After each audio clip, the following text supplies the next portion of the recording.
Hello, you beautiful soul, and welcome back to the podcast with yours truly. I'm looking forward to sharing the wisdom with you guys today. If you haven't already listened to the last episode that I've done, it would be really beneficial for you to listen to that either before or after this episode, because what I'm really trying to focus on allowing you to understand through both of these episodes is how you are built up as a person.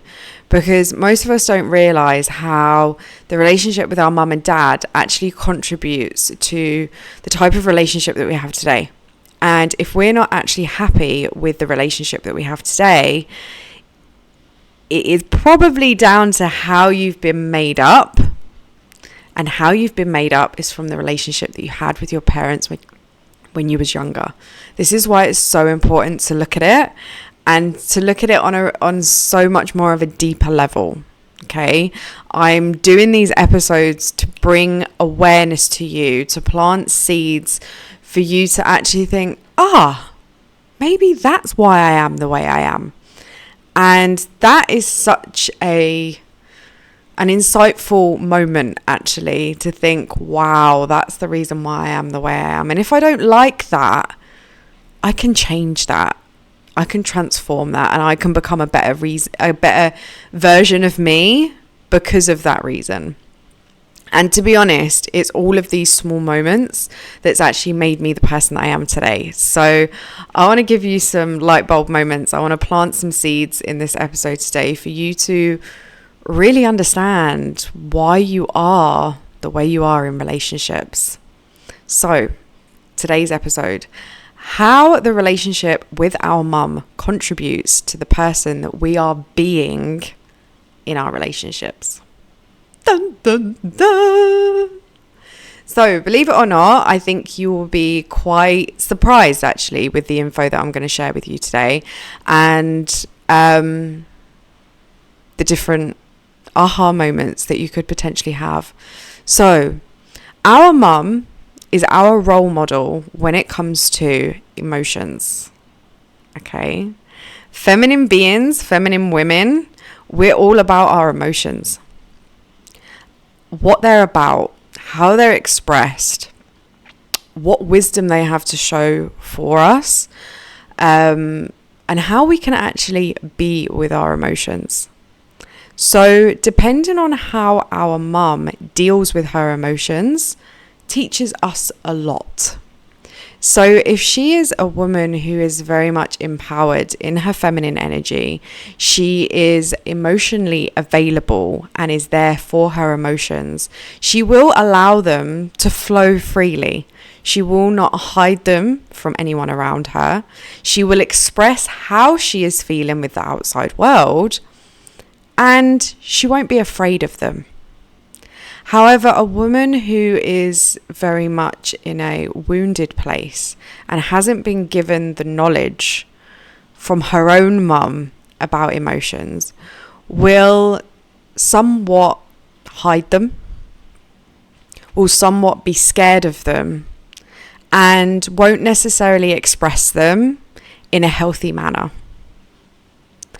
And obviously, if that's our representation of how to deal with emotions, we are very much going to do exactly the same thing. So if we were brought up with a mum who was somewhat depressed and anxious, when she had a depressive episode, her emotions of sadness and of fear could have been quite overwhelming for her, and she could have expressed them in a very overwhelming way. As example, always crying all the time. Life itself and situations seemed very, very challenging, and there was no one there to help her or support her. In that moment, that's how we see, as children, depression to be, and as women to be, that the world is a sad place and the world is hard. And this is very much where the victim starts to grow from as women. That if there's no one there to save my mum, who's going to save me? I have to cry out for help in order for it to be received. This is one way how women deal with their emotions and how it can then be a knock-on effect for us. So especially when we're in toxic relationships, we can feel that we have to do a big drama in order for us to be heard and for us to be seen and for us to be acknowledged. And we don't actually realize that that's how our mum seeks support as a child. So with me doing that behavior, I'm going to get exactly the same thing. So if I'm explosive and I'm crying a lot and I'm yelling and in desperation for support, then he's going to give it to me. And if I act like the victim, then he's going to come and help me. Why? Because that's how it was displayed as a child. In another way, on the flip side, if our mum wasn't actually expressive of her emotions, she kept them all inward. Again, we're then taught that when emotions are there, we need to just brush them under the carpet. They're not important. It doesn't matter. And the thing is as well, with us as kids, we're very, very sensitive. So we can pick up, especially as empaths, we can pick up when our mum's sad. So when we, not realizing that we're so incredibly intelligent as kids, when we pick up energetically that our mum is upset and we see that our mum then goes and cleans or our mum goes out and goes shopping, when we see that as kids, we then understand that when I have that emotion, that's what I do. I go out or I clean or I avoid it. I don't express it. I don't allow it to come out. The only time it can come out is if it's in an argument and things then explode. That's then seen to us as normal because that's how we see that our mum deals with her emotions as a child. And when this happens, okay, we are learning in this moment not to be emotionally available as women. And most of the time, this is going to be a real hard pill to swallow for most women out there, but it's the truth. And you're only going to transform yourself when you know the truth. We attract emotionally unavailable men because we are actually taught to be emotionally unavailable from our mums. And when we are taught to be emotionally unavailable to our mums or from our mums, we then believe that I'm not available for emotions. Emotions don't have a place with me. So when we believe that, guess what? We attract the same type of men outside of us that also believe that emotions are not available. Emotions are not important, and I don't need to talk about emotions. I don't care. And how they don't care about our emotions is actually a reflection of how we don't care about our emotions. Why? Because we were taught as kids from our parents or from our mum that emotions are not important. Can you see how deep that runs by how our mums are doing that? And if you're a mum listening to this, I want you to also have compassion for yourself because you didn't know any of this information before.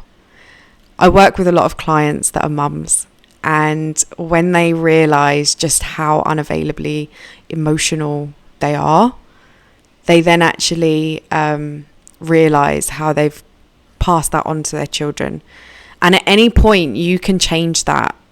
As you become more emotionally available to yourself, you can become more emotionally available with your children.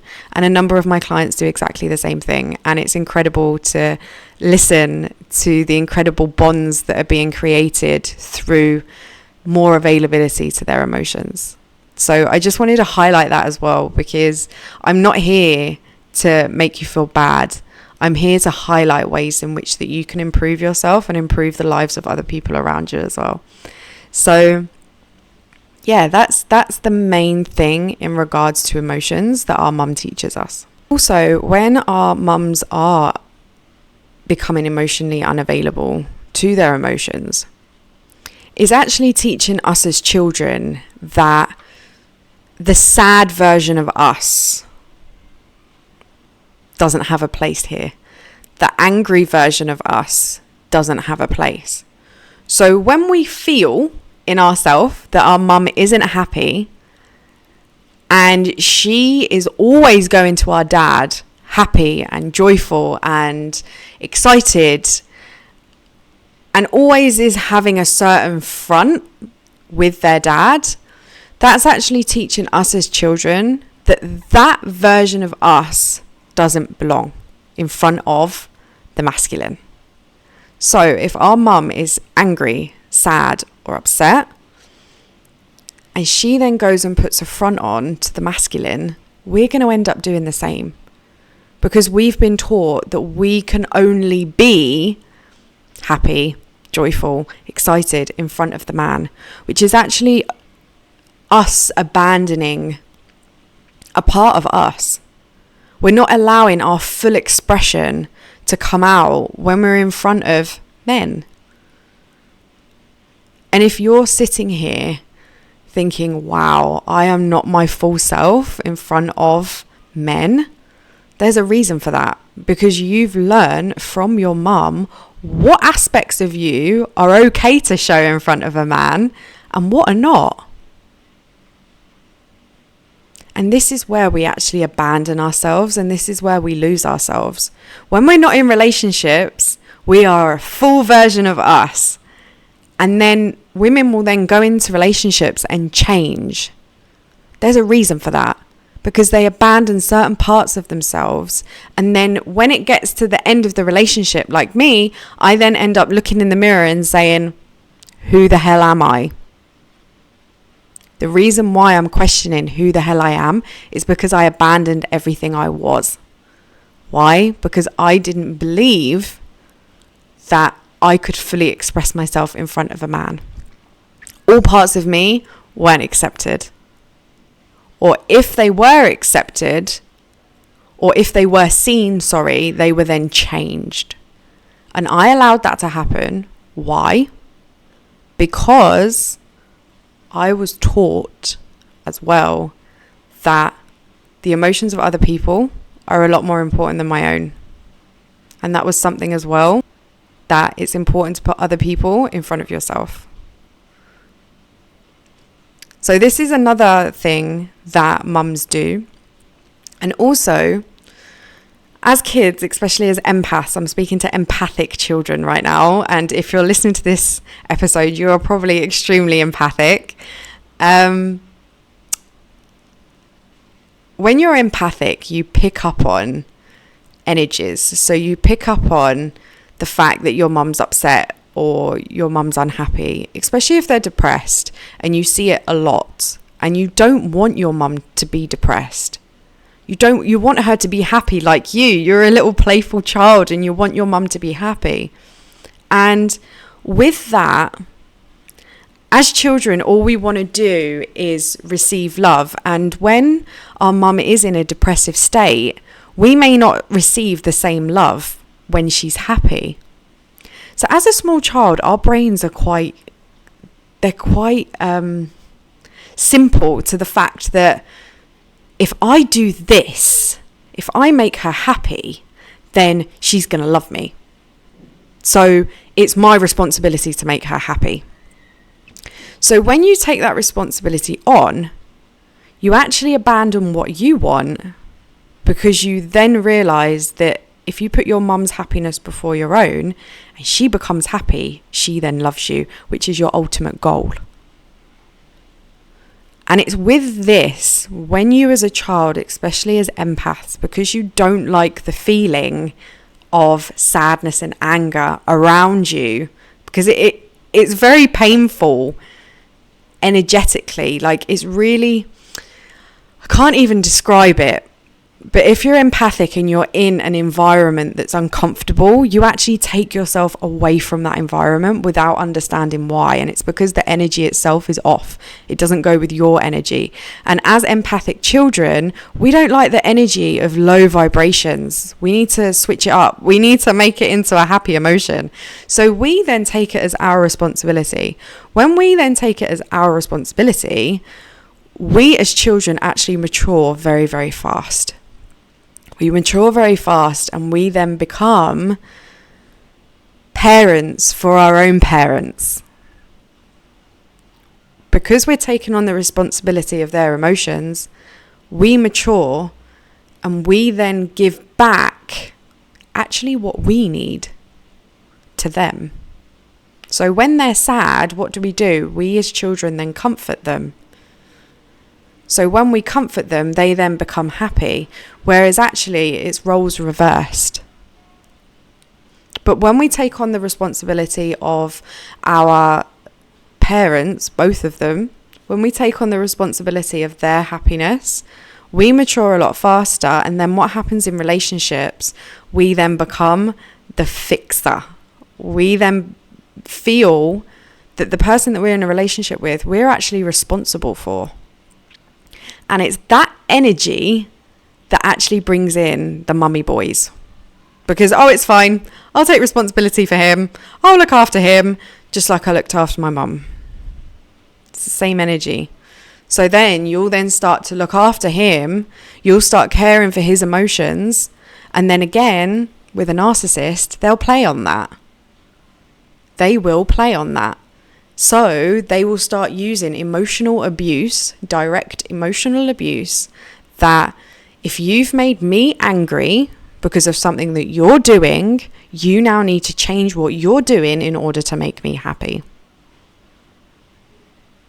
And why do you do it? Because you believe deep down that you're responsible for their feelings because of what you was taught as a child, which is not right.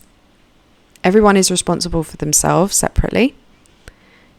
And especially as empaths, we have to learn how to differentiate between each person's energy.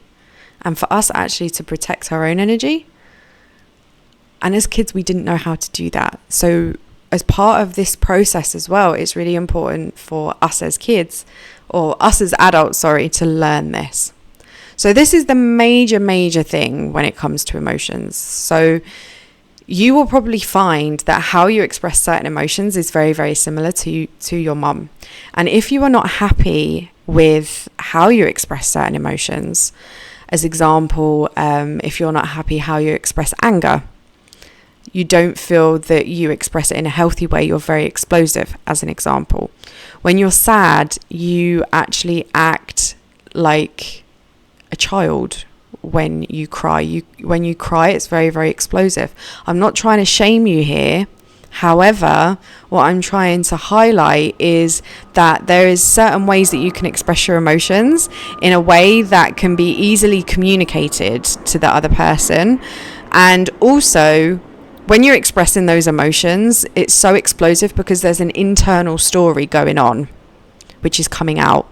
So if we can learn what that internal story is and learn what is a healthy expression of this emotion, we can actually become a lot more emotionally mature through this work as well. So actually identifying how you want to transform yourself through your emotions really comes back down to the relationship with your mom. So the next thing, self-worth. How our mum displays herself and what she accepts and what she doesn't accept in her life is actually showing you the worthiness of a woman in general. And when we are viewing our mum and what she allows and what she doesn't allow, it actually forms a picture in our mind what we should accept and what we shouldn't. So this is where a lot of women actually struggle when it comes to boundaries and accepting breadcrumbs. So if we witness our mum being a very empowered worthy woman, we will see her actually implementing a lot of boundaries in the world and she will very much express this with her voice. She'll be very confident in telling people what she will accept and what she won't. She will very much only allow certain things and certain people into her world. Whereas a woman who doesn't see her worth will actually be accepting a lot less than an empowered woman. She will very much be accepting breadcrumbs in her life. So if a man is giving a little bit of attention, that's better than nothing. If she is allowing certain types of behavior towards her, men speaking to her badly, men abusing her, because we are seeing that our mum is allowing it, we are then understanding that, well, do you know what? If that type of behavior is okay for her, then it will be okay for me. That's what we're internalizing as being normal. And this is why we accept certain things in our life and how we all differentiate between what we do accept and what we don't. And this can be sometimes really, really challenging for people like who are listening to this podcast, who have at one point accepted breadcrumbs, and friends around us don't understand, well, how did you accept that in the beginning? Like, how can you allow a man to do that to you? I would never allow it. And that can make us feel really, really bad and make us feel that we're not normal.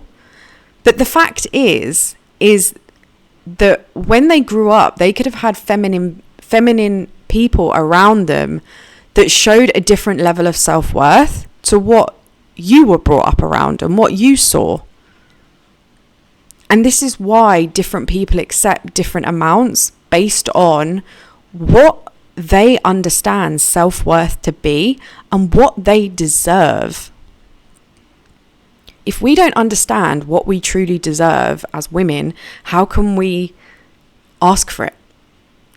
How can we allow it? And sometimes the only way we actually learn our self-worth is through going through something that makes us feel worthless. Because then we're like, well, actually, we're not going to do that again. I deserve better than that. And I actually had a client call this morning, and that was what I said to her, that sometimes we have to go through these situations to learn what we don't want and learn what we do want and learn our worth and learn all of these things. Like, it's really, really important to take the lessons from what we've gone through, especially in a negative way. So yeah, this topic of self-worth is really, really shown by your mum, along with self-esteem and self-confidence.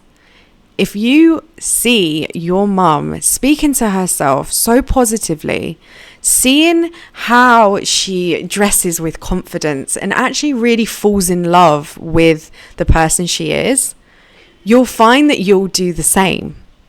Whereas if you have a mum that very much doesn't like her body, doesn't like who she is, doesn't have confidence in what she wears, you will then find that you are very similar. You will then have certain body image issues because it needs to be a certain way. Your body needs to look a certain way, as example. You won't be able to uplift yourself because that wasn't taught to you as a child. All of these things, again, actually affect your self-worth, your self-confidence, and your self-image. Next, your internal power as a woman. We as feminine beings, we have an incredible internal power. We can burn ourselves to death and then be reignited in the ashes. We are incredibly powerful beings, but if that's not displayed to us, we don't know what the hell it is. So when it comes back down to the victim mentality that your mum can show, When she shows this, she is showing that she needs other people to help her live her life. She also displays that she's stuck in certain situations. So I need certain people outside of me to get me out of this problem. I can't get myself out of this problem. I am not powerful enough. So when we see that being displayed on the outside, we're going to then internalize, well, I'm not powerful. I need other people to support. I need other people to support me. I can't trust myself to get out. I need other people to give me attention. And what some women do, and again, I want you to be very, very aware of your actions. We as women can be quite manipulative. So if we see that we're seeking help from outside and other people aren't giving it to me, we can then use emotional blackmail and emotional manipulation to make them people do it. Because that's what we've seen from our mum. We don't actually realise how covertly manipulating we can be. So as example, you could have witnessed that your mum would say to your dad, oh, if you're going to do this, don't come home tonight. I'm going to close the door, don't come home tonight. That's emotional blackmail. If you do that, I'm going to do this. I'm going to cut my love away from you. That's what manipulation is. I'm going to hold back my love. And we as women, we can covertly do that quite a lot. And we do that because we actually feel powerless. And in order to feel a bit more powerful, we use manipulation, which we don't have to do. We can simply communicate our needs. And if that person can't provide us with that need, that's fine. We'll provide it for ourselves. That's a powerful place to stand. It's a powerful place to stand to be able to get yourself out of a situation, because we as women, we can get ourselves out of anything. Trust me. There is an innate power within us that can be reignited at any given point. I've done it a few times in my journey. I know it's there, and I know that all of us have it because I've seen it with my clients. There is a moment in their journey that ching, it goes back on. They no longer are in the victim place. They are very much a powerful woman that, do you know what? My power's within me. And this is the thing, when we actually start healing and we start healing all the emotions that are underneath, when we allow the emotion to express itself, we'll have power in that emotion. And it's that power that we use to take the next step. We go through another emotion, gives us power to go on to the next step. If that is not displayed to us as children from our mums, we don't actually understand the power that we have within us. That is why so many of us have been stuck in certain places in our life, because we didn't know the power of ourselves to get ourselves out. Once we start to reconnect to that power, we can learn exactly how we can use it and how it can benefit us in our life. And this is why, if you are in a place of feeling stuck, needing support from the outside world, yeah, the outside world support will be great, but there's still a power within you that needs to be ignited to make something happen. If we are not taught about this power, how do we know how to use it? And it's really, really, really important that we reconnect to that. And that's something that I do in my mentorship. Because I know so many women out there haven't been given a true representation of what a powerful woman is. A powerful woman, actually, in society is very judged. She's judged for being too self-confident, all about herself, too cocky.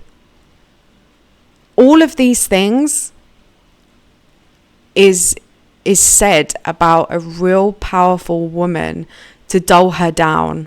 Because when us as women are not powerful, we're very easy to manipulate. Whereas when we're powerful, no one gets away with nothing. That's why society in general doesn't want powerful women. Anyway, that's a whole other topic. Next, what attachment style? If you haven't heard of this word, it's really, really important for you to know about it, because when we're in relationships, we have certain attachment styles. We actually have 3 attachment styles. We have secure, anxious, and avoidant. And this attachment style is how you are in a relationship with your partner. So if you very much feel that you and your partner are together, you are happy together, you also have a life separately to each other, but you come together, you enjoy the relationship, but you also enjoy life outside of yourselves, outside of your relationship itself, that is very much a secure attachment style. It's very much that, yeah, I'm with him, but I enjoy life without him, that if he's away, I'm okay. Everything is secure. Okay. When you're in a anxious attachment style, you very much rely on the other person. Without that person, I can't survive. I do not want to be on my own. Very much together, stuck, always like to be together, doesn't have a life outside the relationship. And then on the other extent, you have avoidant. Avoidant is very much wanting to be on your own, even though you're in a relationship, not caring at all about the other person, wanting a life by yourself, but just kind of wanting the label of being in a relationship. Sometimes provide some love, some emotion, but for the best part of it, you stay away. All of these different attachment styles are actually born from our mum or the female care role that we had as a very, very young child. So depending on the relationship that we have with our mum is very much how we are in relationships as adults. And I think this is huge. There is a book out there called Attached. It's an incredible book. It goes really deep into these different attachment styles. And if this is something that you're working on right now, I'd really, really suggest that you buy it and you read it, because you'll really learn so much more about it. But yeah, our attachment style is actually born from the relationship that we have with our mum.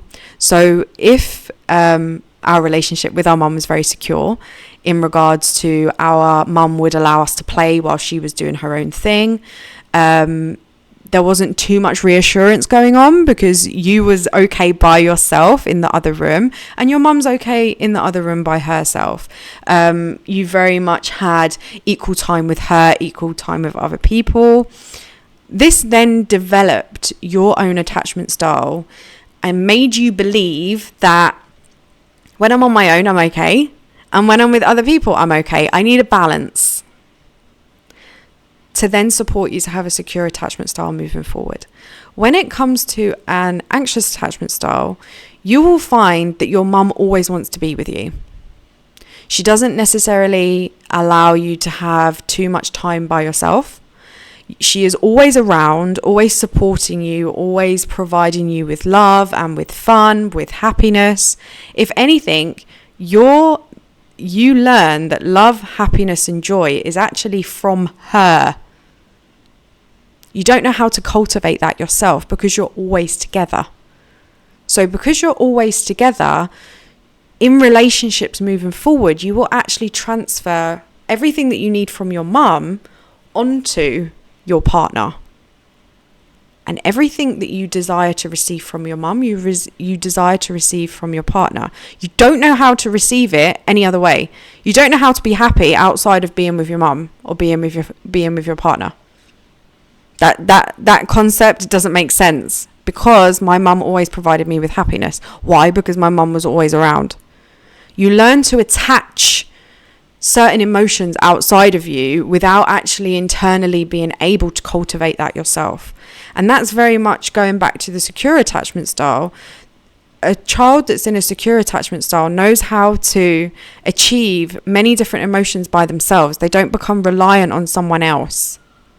This is the important thing. All of this attachment style is a really around emotions, to be honest.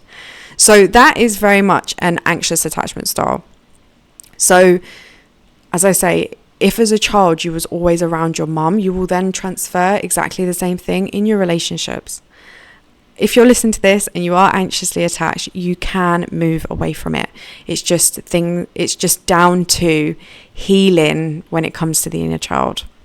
And this is my jam. The inner child, the world of the inner child is my thing. So if you want to really work deeper on this, give me a shout. I can help you, and I'd love to help you, because I've moved from anxious very much to secure. And I'm really, really proud of myself that I've been able to do that once I had this awareness and this wisdom. So yeah, don't be hard on yourself. If you didn't know this before this episode, it's okay. You've now got the information, and now you can do something about it. Anyway, the last attachment style is avoidant, which is very much growing up with your parents not being around. Very much your parents being in the background while you had to entertain yourself. Whenever you'd go and seek something from them, they were always too busy. Just go and play. Go in your room. Do whatever you need to do. Yeah, but I want to play. I want to be happy. Yeah. Go and sort yourself out. And then when you feel unhappy about that, and then you go and you're like, Mum, I feel lonely, and you want to express your emotions, she's like, I don't have time for this. I'm busy. Can you go in your room and do something, please? Can you just go and read a book? Or go and have a bath? Or go and listen to music? Just do something. I'm busy. This then very much makes the child alone. It very much makes them unavailable to their emotions, because they're very much crying and they don't know what to do about it. And they then learn that I don't need anyone outside. I just need me. And that actually creates a level of anger inside a child that really does come out in relationships later on. If you're listening to this and you have been in toxic relationships, you'll find that you will attach an avoidant person, especially if you have an anxious attachment style yourself. So if you have an anxious attachment, you will bring in someone that's an avoidant. They're like magnets to each other. And so if you're in a relationship with an avoidant, believe it or not, it's actually because they experience so much emotional unavailability from their mother. Their mother made them so independent that they didn't need anyone else. And that's why in relationships, they just do their own thing. They don't rely on you for anything. They don't need you for anything. So they just do their own thing. As long as they know that you're around, like a child, as long as they knew their mum was in the kitchen while they were in their bedroom, then they were okay as an avoidant. As long as you know she's around, but she wasn't actually available. So this is all down to the relationship with our mum. And the only way that we can transform any of this to make it a lot more powerful is by healing the world of our inner child. We can transform who we're being in relationships, because a lot of women come to me after a spiral of toxic relationships, and then they'll realize that, do you know what? Maybe it is me. And when you actually say, maybe it is me, it brings in a whole other perspective, a whole other level of self-responsibility, and a whole other level of maybe I need to change. Maybe I need to transform myself to be the woman that I know that I can be. And the only way you're going to do that is by looking at the relationship with your mum. If you are in an incredible relationship and you don't like the version of yourself inside, it's the relationship with your mum that's making you like that. Especially when it comes to emotions. There's parts of why you are the way you are with your dad. But the major thing as us, with women, is the relationship with your mum. And it's really, really important to go deeper into this. Not to have a bad image of your mum. Of course not, because I know so many people here listening to this have such a dear relationship with their mum. Like, they are the queen of the queen. They are the most important part of your world, and you would hate to actually admit how they have impacted your life and how they might not have actually been the mum that you needed. That is a really, really hard pill to swallow, and you don't have to go into this hating your mum because of it. And this is where we actually start to birth the emotion of compassion. Having compassion that our mum didn't know any different because she wasn't taught from her own mum. And we actually realise that it's just generational stuff that's just been brought down through the generations, and no one's actually said, hang on a minute, stop, I don't want to act like that anymore. I don't want to be that type of woman. I don't want to be that type of woman in relationships. No. This is what I did, by the way. We're cycle breakers. We're here to break the cycle. And the only way that we can break the cycle is by actually recognising that doesn't serve me anymore. That doesn't serve me anymore. That definitely doesn't serve me anymore. How can I transform all of this to be a better person? And the thing is, this then has a huge ripple effect, because when we change and transform as women, we then transform the life of our own children as a result. And I actually sit here and say to myself, the reason why I actually haven't had a child until the age that I am right now is because I didn't have this wisdom. If I had a child any younger, I wouldn't be the mum that I would be today. She would then go through the trials and tribulations that I've been through. I don't want her to go through that. So if I transform myself and I see the world in a different and empowering way, I can teach her to be the person that I always wish that I was as a child. She won't have to go through the trauma that I went through. Maybe she will go through some, but I can support her through that. I can show her what it means to be a confident woman. I can show her what it means to be a powerful woman, because I've learnt that myself. And this is why this work is so important. This work isn't just for you. It's for future generations as well. I have 2 gorgeous nieces. I can support them through their journey. I can highlight things for them. So I'm not just doing this work for me and my own children. I'm doing it for my extended family as well. I'm doing it for people around me. I'm doing it for women around me. I'm doing it on such a big level that we don't understand the ripple effects of just doing certain changes ourselves. It's huge. And together, if we heal the relationship with our dad, the relationship with our mum, we can change our whole world. Our whole world because of it. So I'm going to leave you with all this wisdom today, because I know that I've said a lot and you've probably had a lot of thoughts to everything that's gone on. Do not feel guilty for having these thoughts. The one way that we can become more emotionally available is by being available for the different emotions that come up in any given time. You're okay to love someone, but to also feel that they let you down. That's okay. This is where we bring forgiveness in. And this is why this work is so important. Because when we shift the past, it allows us to be a lot more joyful and happy in the present. And this is the gift that I want to offer you in all of this work. We deserve so much more than what we have, and we can be so much better women because of this work. Anyway, that's it for today.